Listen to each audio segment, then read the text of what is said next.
नमस्कार दोस्तों, आप सभी का स्वागत है हमारे चैनल सारांश ज्ञान में। आज हम श्रवण करेंगे 6वें अध्याय का महात्म्य।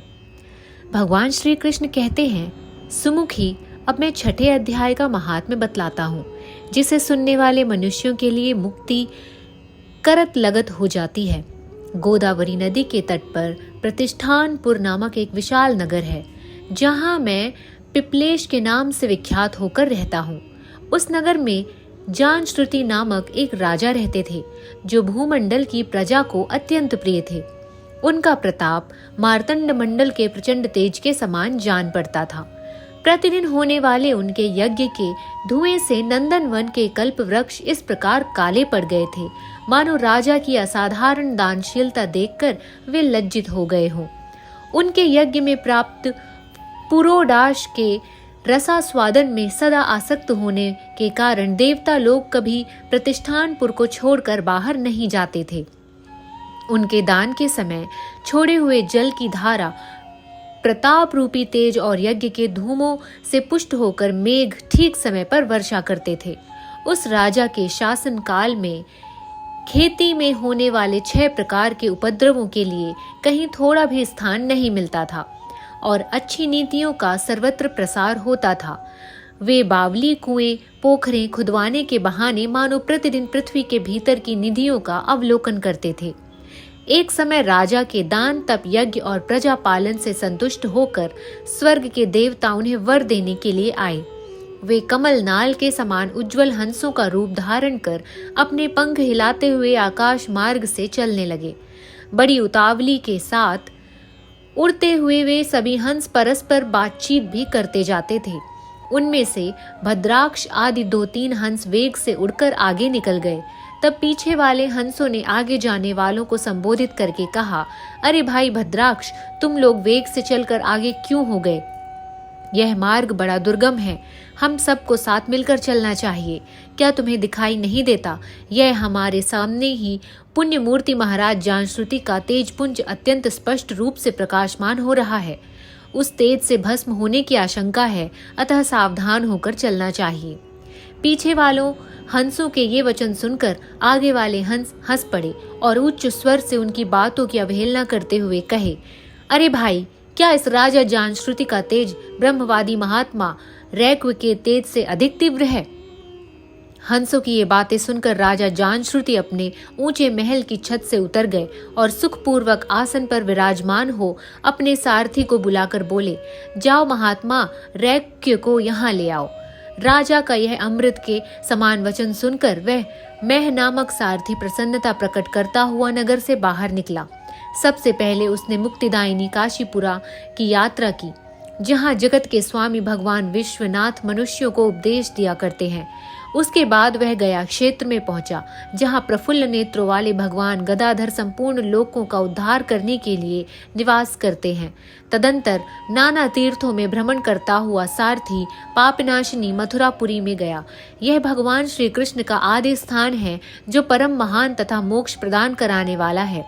वेद और शास्त्रों में वह तीर्थ त्रिभुवनपति भगवान गोविंद के अवतार स्थान के नाम से प्रसिद्ध है। नाना देवता और ब्रह्मर्षि उसका सेवन करते हैं।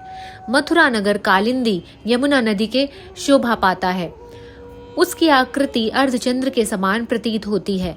वह सब तीर्थों के निवास से परिपूर्ण है, परम आनंद प्रदान करने के कारण सुंदर प्रतीत होता है। गोवर्धन पर्वत होने से मथुरा मंडल की शोभा और बढ़ जाती है। वह पवित्र वृक्षों और लताओं से आवृत है।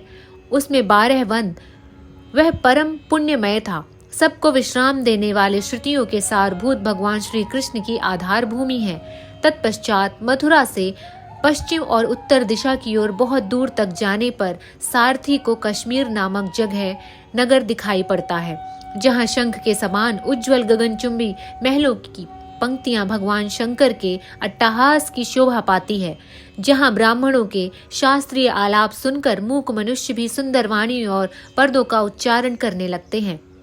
जहाँ निरंतर होने वाले यज्ञ धूम से व्याप्त होने के कारण आकाश मंडल मेघों से घुलते रहने पर भी अपनी कालिमा नहीं छोड़ते हैं, जहाँ उपाध्याय के पास आकर छात्र जन्मकालीन अभ्यास से ही संपूर्ण कलाएं स्वतः पढ़ लेते हैं, तथा जहाँ मणिकेश्वर नाम से प्रसिद्ध भगवान चंद्रशेखर देहधारियों को वरदान देने के लिए नित्य निवास करते हैं। कश्मीर के राजा मणिकेश्वर ने दिग्विजय में समस्त राजाओं को जीतकर भगवान शिव का पूजन किया था, तभी से उनका नाम मणिकेश्वर हो गया। उन्हीं के मंदिर के दरवाजे पर महात्मा रैक एक छोटी सी गाड़ी पर बैठे अपने अंगों को खुजलाते हुए वृक्ष की छाया का सेवन कर रहे थे। इसी अवस्था में सारथी ने उन्हें देखा। राजा के बताए हुए भिन्न भिन्न चिन्हों से उसने शीघ्र ही रैक को पहचान लिया और उनके चरणों में प्रणाम करके कहा, हे ब्राह्मण, आप किस स्थान पर रहते हैं? आपका पूरा नाम क्या है? आप तो सदा स्वच्छंद विचरण करने वाले हैं, फिर यहाँ किस लिए ठहरे हैं? इस समय आपका क्या करने का विचार है? सारथी के ये वचन सुनकर परमानंद में निमग्न महात्मा रैक्यू ने कुछ सोचकर उनसे कहा, यद्यपि हम पूर्ण काम हैं, हमें किसी वस्तु की आवश्यकता नहीं, तथापि कोई भी हमारी मनोवृत्ति के अनुसार परिचर्या कर सकता है। रैक्यू के हार्दिक अभिप्राय को आदरपूर्वक ग्रहण करके सारथी धीरे से राजा के पास चल दिया। वहां पहुंचकर राजा को प्रणाम करके उसने हाथ जोड़कर सारा समाचार निवेदन किया। उस समय स्वामी के दर्शन से उनके मन में बड़ी प्रसन्नता थी। सारथी के वचन सुनकर राजा के नेत्र आश्चर्य से चकित हो उठे। उनके हृदय में रैक्यू का सत्कार करने की श्रद्धा जागृत हुई। उन्होंने 2 खच्चरियों से जुती हुई गाड़ी लेकर यात्रा की, साथ ही मोती के हार, अच्छे अच्छे वस्त्र और 1 सहस्त्र गौएं भी ली। कश्मीर मंडल में महात्मा रैक्यू जहाँ रहते थे उस स्थान पर पहुंचकर राजा ने सारी वस्तुएं उनके आगे निवेदन कर दी और पृथ्वी पर पड़कर साष्टांग प्रणाम किया। महात्मा रैक्यू अत्यंत भक्ति से चरणों में पड़े हुए राजा ज्ञानश्रुति पर कुपित हो उठे और बोले, हे शूद्र, तू दुष्ट राजा है, क्या तू मेरा वृत्तांत नहीं जानता? यह खच्चरियों से जुती हुई अपनी ऊंची गाड़ी ले जा, ये वस्त्र, ये मोतियों के हार और ये दूध देने वाली गाय भी ले जा। इस तरह आज्ञा देकर रैक्यू ने राजा के मन में भय उत्पन्न कर दिया। तब राजा ने श्राप के भय से महात्मा रैक्यू के दोनों चरण पकड़ लिए और भक्तिपूर्वक कहा, हे ब्राह्मण, मुझ पर प्रसन्न होइए। भगवान, आप में यह अद्भुत महात्म्य कैसे आया? प्रसन्न होकर मुझे ठीक ठीक बताइए। रैक्यू ने कहा, राजन, मैं प्रतिदिन गीता के 6वें अध्याय का जाप करता हूँ। इसी से मेरी तेजो राशि देवताओं के लिए भी दुस्सह है। तदंतर परम बुद्धिमान राजा जानश्रुति ने यत्न पूर्वक महात्मा रैक्यू से गीता के 6ठे अध्याय का अभ्यास किया। इसे उन्हें मोक्ष की प्राप्ति हुई। रैक्यू पूर्ववत मोक्षदायक गीता के 6ठे अध्याय का जप जारी करते हुए भगवान मणिकेश्वर के समीप आनंद मग्न हो रहने लगे। हंस का रूप धारण करके वरदान देने के लिए आए हुए देवता भी विस्मित होकर स्वेच्छानुसार चले गए। जो मनुष्य सदा एक ही अध्याय का जाप करता है वह भी भगवान विष्णु के स्वरूप को प्राप्त होता है, इसमें तनिक भी संदेह नहीं है। दोस्तों, अगर आपने हमारा चैनल सब्सक्राइब नहीं किया है तो इसे सब्सक्राइब करें। आइए सुनते हैं श्रीमद् भगवद गीता के 6वें अध्याय को। भगवान कहते हैं, जो पुरुष कर्म फल का आश्रय न लेकर करने योग्य कर्म करता है वह सन्यासी तथा योगी है, और केवल अग्नि का त्याग करने वाला सन्यासी नहीं है तथा केवल क्रियाओं का त्याग करने वाला योगी नहीं है। हे अर्जुन, जिसको सन्यास ऐसा कहते हैं उसी को तू योग जान, क्योंकि संकल्पों का त्याग न करने वाला कोई भी पुरुष योगी नहीं होता।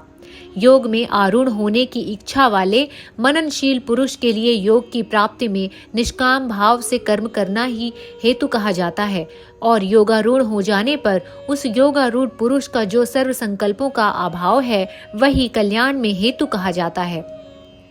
जिस काल में न तो इंद्रियों के भोगों में और न कर्मों में ही आसक्त होता है, उस काल में सर्व संकल्पों का त्यागी पुरुष योगारूढ़ कहलाता है।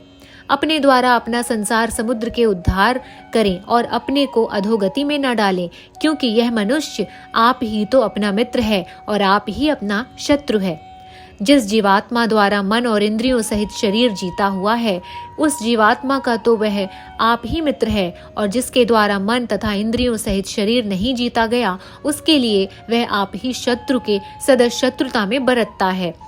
गर्मी, सर्दी और सुख दुख आदि में तथा मान और अपमान में जिसके अंतःकरण की वृत्तियां भली भांति शांत होती हैं, ऐसे स्वाधीन आत्मा वाले पुरुष के ज्ञान में सच्चिदानंद घन परमात्मा सम्यक प्रकार से ही स्थित है, अर्थात उसके ज्ञान में परमात्मा के सिवा कुछ और नहीं होता।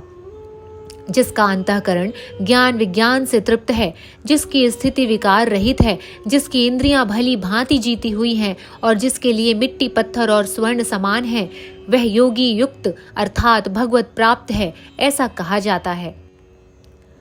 सुहृद, मित्र, बैरी, उदासीन, मध्यस्थ, द्वेष और बंधुगणों में, धर्मात्माओं में और पापियों में भी समान भाव रखने वाला अत्यंत श्रेष्ठ है।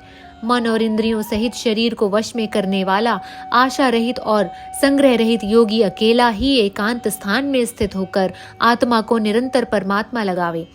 शुद्ध भूमि में जिसके ऊपर क्रमशः कुशा, मृगशाला और वस्त्र बिछे हैं, जो न बहुत ऊंचा है न बहुत नीचे, ऐसे अपने आसन को स्थिर स्थापन करके उस आसन पर बैठकर चित्त और इंद्रियों की क्रियाओं को वश में करते हुए मन को एकाग्र करके अंतःकरण की शुद्धि के लिए योग का अभ्यास करें।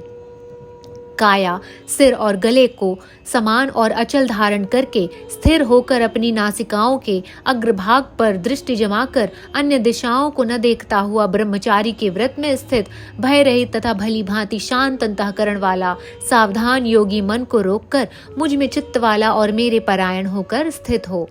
वश में किए हुए मन वाला योगी इस प्रकार आत्मा को निरंतर मुझ परमेश्वर के स्वरूप में लगाता हुआ मुझ में रहने वाली परमानंद की पराकाष्ठा रूप शांति को प्राप्त होता है। हे अर्जुन, यह योग न तो बहुत खाने वाले का, न बिल्कुल खाने वाले का, न बहुत शयन करने वाले के स्वभाव वाले का और न सदा ही जागने वाले का ही सिद्ध होता है। दुखों का नाश करने वाला योग तो यथा योग्य आहार विहार करने वाले का, कर्मों में यथा योग्य चेष्टा करने वाले का और यथा योग्य सोने तथा जागने वाले का ही सिद्ध होता है। अत्यंत वश में किया हुआ चित्त जिस काल में परमात्मा में ही भली भांति स्थित हो जाता है, उस काल में संपूर्ण भोगों से स्पृहा रहित पुरुष योग युक्त कहलाता है। जिस प्रकार वायु रहित स्थान में स्थित दीपक चलायमान नहीं होता, वैसी ही उपमा परमात्मा के ध्यान में लगे हुए योगी के जीते हुए चित्त की कही गई है। योग के अभ्यास से निरुद्ध चित्त जिस अवस्था में उपराम हो जाता है और जिस अवस्था में परमात्मा के ध्यान से शुद्ध हुई सूक्ष्म बुद्धि द्वारा परमात्मा को साक्षात करता हुआ सच्चिदानंद घन परमात्मा ही संतुष्ट रहता है, इंद्रियों से अतीत केवल शुद्ध हुई सूक्ष्म बुद्धि द्वारा ग्रहण करने योग्य जो अनंत आनंद है, उसको जिस अवस्था में अनुभव करता है और जिस अवस्था में स्थित यह योगी परमात्मा के स्वरूप से विचलित होता ही नहीं, परमात्मा की प्राप्ति जिस लाभ को प्राप्त होकर उससे अधिक दूसरा कुछ भी लाभ नहीं, और परमात्मा प्राप्ति रूप जिस अवस्था में स्थित योगी बड़े भारी दुख से भी चलायमान नहीं होता, जो दुख रूप संसार के संयोग से रहित है तथा जिसका नाम योग है, उसको जानना चाहिए। यह योग न उकताए हुए अर्थात धैर्य और उत्साह युक्त चित्त से निश्चय पूर्वक करना ही कर्तव्य है। संकल्प से उत्पन्न होने वाली संपूर्ण कामनाओं को निःशेष रूप से त्याग कर और मन के द्वारा इंद्रियों के समुदाय को सभी ओर से भली भांति रोककर क्रम क्रम से अभ्यास करता हुआ उपरति को प्राप्त हो तथा धैर्य युक्त बुद्धि के द्वारा मन को परमात्मा में स्थित करके परमात्मा के सिवा और कुछ भी चिंतन न करे।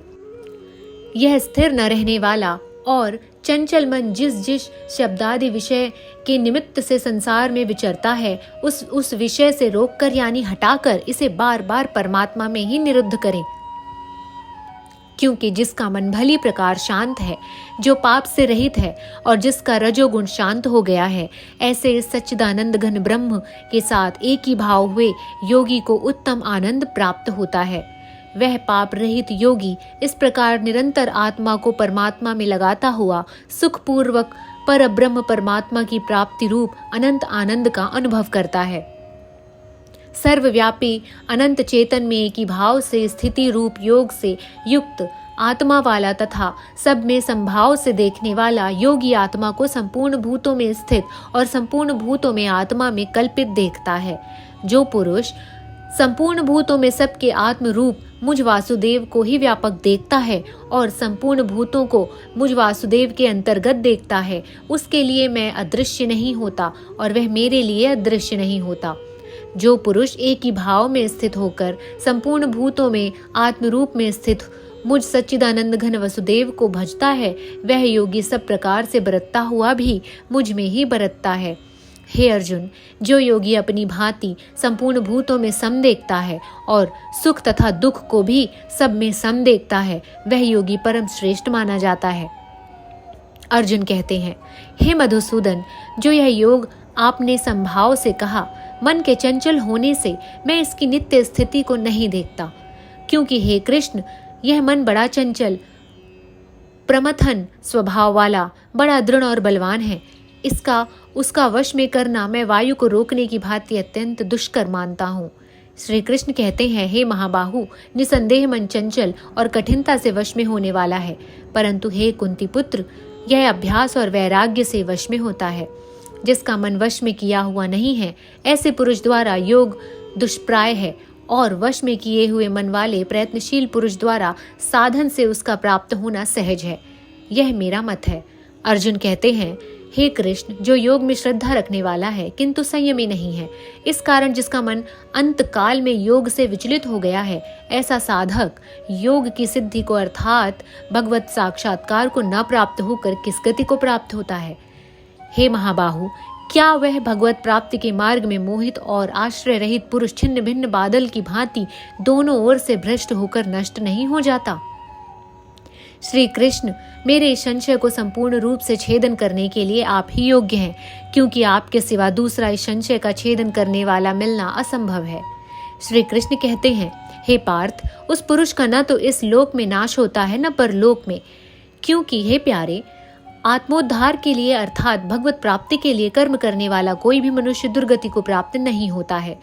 योग भ्रष्ट पुरुष पुण्यवान लोकों को अर्थात स्वर्ग आदि उत्तम लोकों को प्राप्त होकर उनमें बहुत वर्षों तक निवास करने के फिर शुद्ध आचरण वाले श्रीमान पुरुषों के घर में जन्म लेता है, अथवा वैराग्यवान पुरुष उन लोकों में न जाकर ज्ञानवान योगियों के कुल में जन्म लेता है। परंतु इस प्रकार का यह जो जन्म है, जो संसार में निसंदेह अत्यंत दुर्लभ है, वहां उस पहले शरीर में संग्रह किए हुए बुद्धि संयोग को अर्थात राम बुद्धि रूप योग के संस्कारों को अनायास ही प्राप्त हो जाता है। और हे कुरुनंदन, उसके स्वभाव उसके प्रभाव से वह फिर परमात्मा की प्राप्ति रूपी सिद्धि के लिए सबसे पहले से भी बढ़कर प्रयत्न करता है। वह श्रीमानों के घर जन्म लेने वाला योग भ्रष्ट पराधीन हुआ भी उस पहले के अभ्यास से ही निसंदेह भगवान की ओर आकर्षित किया जाता है, तथा संबुद्धि रूप योग का जिज्ञासु भी वेद में कहे हुए सकाम कर्मों के फल को उल्लंघन कर जाता है। परंतु प्रयत्न पूर्वक अभ्यास करने वाला योगी तो पिछले अनेक जन्मों के संस्कार बल से इसी जन्म में संसिद्धि होकर संपूर्ण पापों से रहित होकर फिर तत्काल ही परम गति को प्राप्त होता है। योगी तपस्वियों से श्रेष्ठ है, शास्त्र ज्ञानियों से भी श्रेष्ठ माना जाता है, और सकाम कर्म करने वालों से भी योगी श्रेष्ठ है। इससे हे अर्जुन, तू योगी हो जा। संपूर्ण योगियों में भी जो श्रद्धावान योगी मुझ में लगे हुए अंतरात्मा से मुझको निरंतर भजता है, वह योगी मुझे परम श्रेष्ठ मान्य है। इस प्रकार उपनिषद ब्रह्म विद्या तथा योग शास्त्र रूप श्रीमद् भगवद गीता के श्री कृष्ण अर्जुन संवाद में आत्म संयम योग नामक 6वां अध्याय संपूर्ण होता है। दोस्तों, अगर आपको हमारा वीडियो पसंद आया है तो इसे लाइक करें, शेयर करें और हमारे चैनल सारांश ज्ञान को सब्सक्राइब करना ना भूलें। धन्यवाद।